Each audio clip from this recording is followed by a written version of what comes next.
창세기 1장 2절은 땅이 혼돈하고 공허하며 흑암이 깊음 위에 있고 하나님의 영은 수면 위에 운행하시니라고 말씀합니다. 창조의 시작을 본 좋으신 하나님께서는 하나님의 영과 더불어 수면에 운행하심으로써 좋은 세계를 창조하셨습니다. 빛을 지으시니 하나님이 보시기에 좋았고 천하의 물을 한 곳으로 모으고 물을 드러나게 하시니 물을 땅이라 부르시고 모인 물을 바다라 부르시니 하나님이 보시기에 좋았습니다. 땅 위에 열매 맺는 수목을 나게 하시니 보시기에 좋았고 하늘에 해와 달과 별들을 지으시니 하나님이 보시기에 좋았습니다.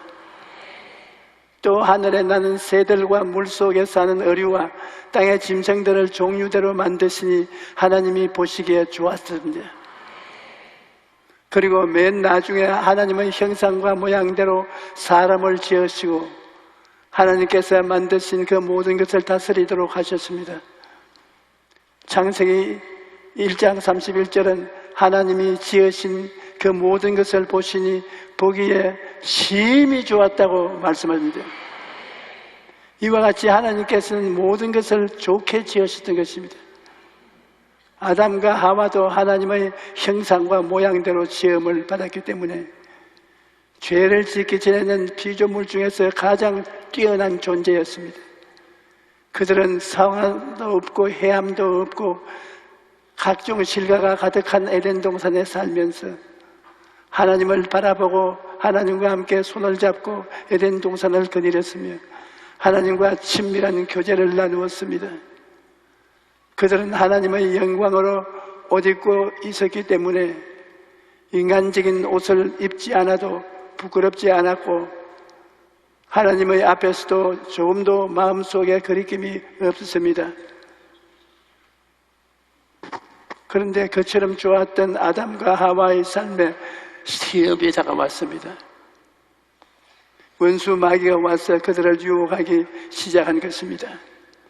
하나님께서 동산 각종 나무의 열매는 내가 임의로 먹되 선악을 알게 하는 나무의 열매는 먹지 말라. 내가 먹는 날에는 반드시 죽으리라고 말씀하셨지만 아담과 하와는 사탄의 게임에 빠져 선과 악을 먹고 하나님을 반역하고 말았던 것입니다.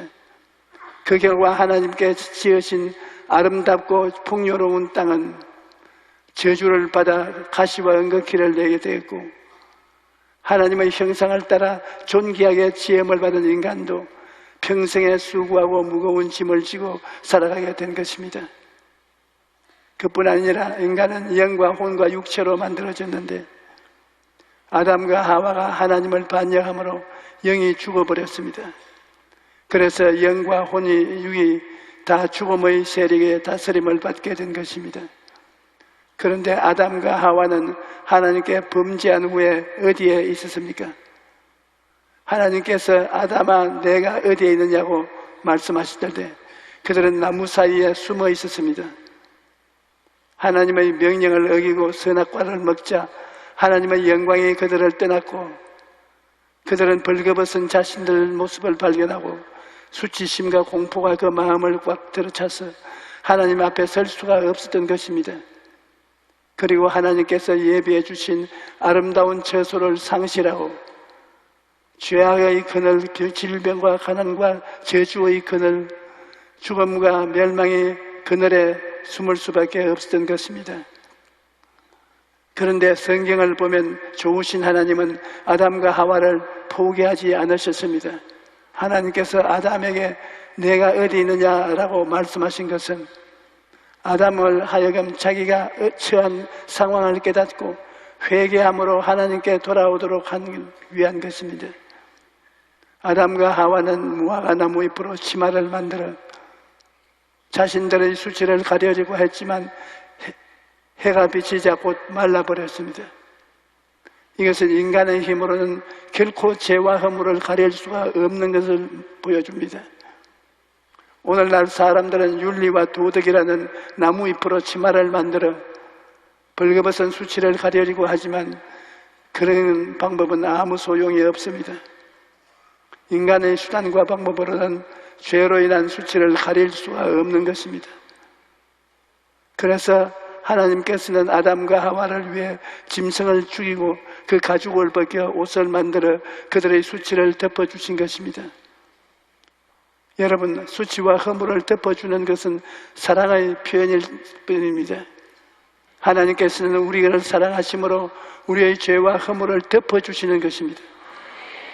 만약 하나님께서 우리의 죄와 허물을 있는 그대로 심판하셨다면 여기 살아남아 있을 사람이 아무도 없을 것입니다. 하나님께서는 우리를 긍휼히 여기시고 사랑하셔서 그 아들 예수 그리스도를 보내어 그 보혈로서 우리의 죄를 허물을 덮어주신 것입니다. 요한일서 4장 9절에 하나님의 사랑이 우리에게 이렇게 나타난 바 되었으니 하나님이 자기의 독생자를 세상에 보내시면 그로 말미암아 우리를 살리려 하심이라. 하나님께서 짐승을 죽여 피를 흘리고 그 가죽을 벗겨 옷을 만들어 아담과 하와에게 입힌 것은 하나님께서 장차 예수 그리스도의 피를 흘리게 하시고 그리스도의 옷을 입혀 주실 것에 대한 암시였던 것입니다. 그런데 하나님께서는 우리를 살리시기 위해 엄청난 대가를 치러야 했습니다. 죄의 대가는 사망이요 피 흘림이 없으면 죄사함이 없기 때문에 예수님께서 친히 속죄 제물로 십자가에서 죽으신 것입니다.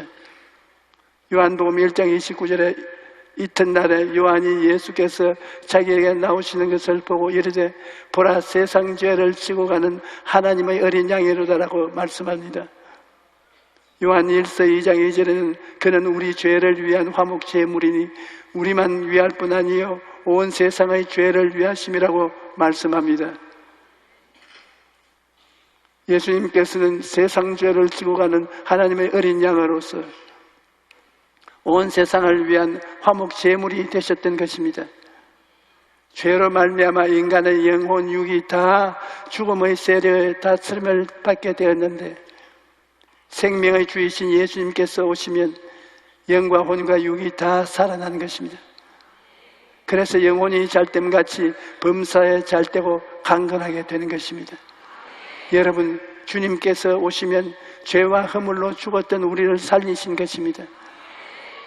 하나님께서는 우리를 살리시기 위해 그 아들 예수님을 이 세상에 보내시고 여러분과 내가 하나님을 반역하여 지은 죄를 그 아들에게 전부 책임을 지우셨습니다.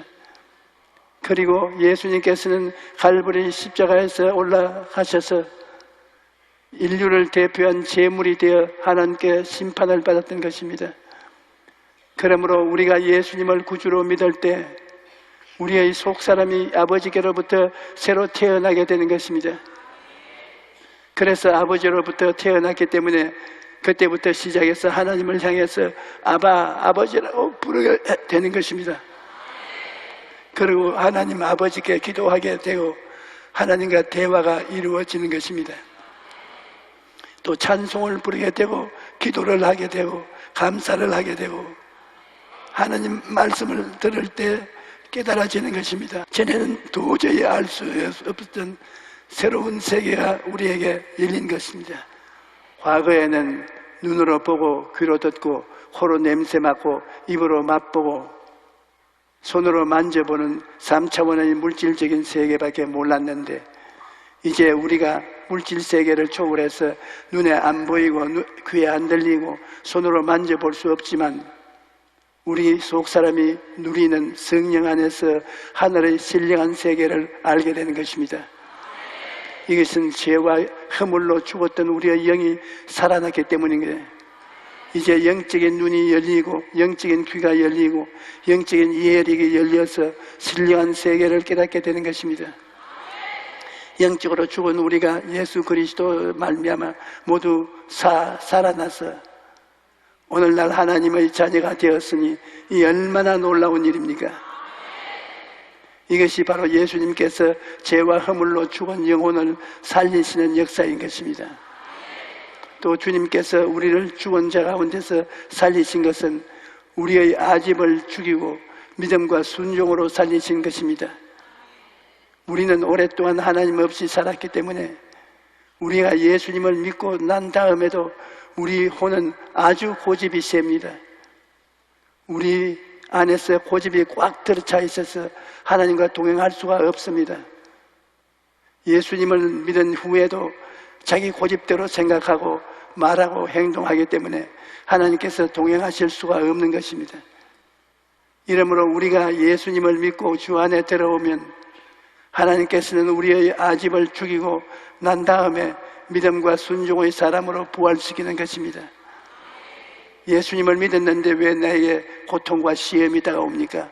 이렇게 묻는 사람이 많습니다. 이것은 하나님께서 예수 믿은 사람의 아집을 깨뜨려 죽이는 것입니다. 사람이 죽는데 편하게 죽습니까? 십자가에 매달려야 죽는 것입니다. 어떤 사람은 급작스럽게, 어떤 사람은 서서히 아집이 깨뜨려지는 체험을 합니다. 낭패와 실망을 당하고 마음에 고통이 다가올 때 고집이 깨어지는 것입니다. 성경에서 하나님께서 사용한 사람들 중에서 아집이 깨어지지 않고서 사용된 사람은 아무도 없습니다. 야곱은 그 아집이 깨어지는데 20년이 걸렸고, 요셉이 깨어지는 데는 13년 동안 종살이, 감옥살이가 필요했으며, 모세가 깨어지는 데는 40년의 광야 생활이 필요했습니다. 여러분, 사람이 그렇게 쉽게 깨어지지 않습니다. 낭패와 실망을 당하고 고생을 당해서 깨어진 사람, 그래서 아집이 죽은 사람을 하나님께서 믿음과 순종으로 부활시키는 것입니다. 하나님께서는 깨어지지 않은 사람을 절대로 축복하실 수가 없습니다. 영혼이 잘 된다는 것은 여러분의 아집이 깨어지는 것을 말합니다. 아집이 죽어야 그 다음 범사에 잘되고 강건해지는 은혜가 다가옵니다. 오늘 여러분의 생활 가운데 나는 살 소망이 없다, 이제 나는 사형 선고를 받은 그거 한 가지다, 이와 같은 생각이 날 때가 있습니까? 이때는 자기를 의지하는 인본주의가 죽을 때인 것입니다. 그리고 하나님을 의지하는 신본주의가 살아날 때인 것입니다. 하나님께서는 아집이 죽은 자를 하나님의 축복으로 살리시는 것입니다. 이렇기 때문에 여러분, 여러 가지 시험과 환난을 당하거든 온전히 기쁘게 여기고, 그 시험과 환난을 통해서 자기가 깨어져 죽고 하나님을 믿는 믿음과 순종으로 부활하도록 하나님께 맡기게 되시기를 주님 이름으로 축원합니다. 그 다음 예수님께서는 우리 육체적인 죽음에서 부활로 살리시는 것입니다. 여러분, 이 세상에서 육신의 정욕과 안모의 정욕과 이 세상의 환락을 쫓아 사는 사람들은 육으로 심고 사망을 거두게 되는 것이죠. 이 세상에서 하나님 앞에서 참고 하나님의 영광을 위해서 의롭고 거룩하게 사는 사람들에게는 주님께서 영생의 부활로 갚아주시는 것입니다. 고린도전서 15장 20절에서 22절에 그러나 이제 그리스도께서 죽은 자 가운데서 다시 살아나사 잠자는 자들의 첫 열매가 되었도다. 사망이 한 사람으로 말미암았으니 죽은 자의 부활도 한 사람으로 말미암은도다. 아담 안에서 모든 사람이 죽은 것 같이 그리스도 안에서 모든 사람이 삶을 얻으리라. 이렇기 때문에 여러분과 저는 이제 부활의 소망을 안고 부활의 그날을 기다리며 살아가는 것입니다.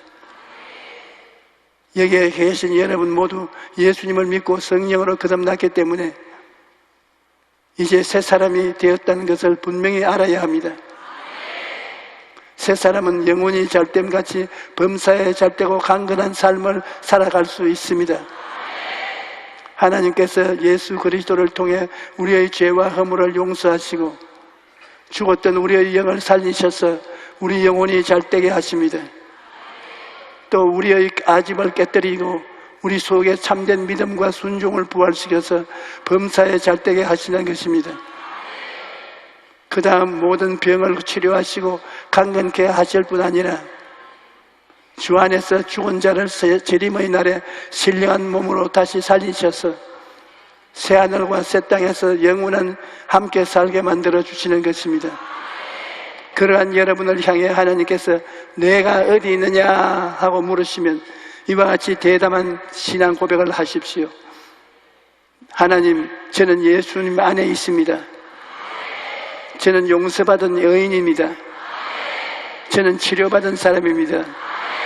저는 축복받은 사람입니다. 저는 영생하는 사람입니다. 저는 어디에서 와서 무엇 때문에 살고 어디로 가는지 아는 사람입니다. 저는 하나님의 자녀입니다. 저는 새 사람입니다. 이렇게 새 사람이 된 내 모습을 생각하고 꿈꾸고 믿고 날마다 입술로 시인함으로써 오늘은 오신 여러분 모두가 새 사람으로서 복된 삶을 살게 되시기를 축원합니다. 할렐루야.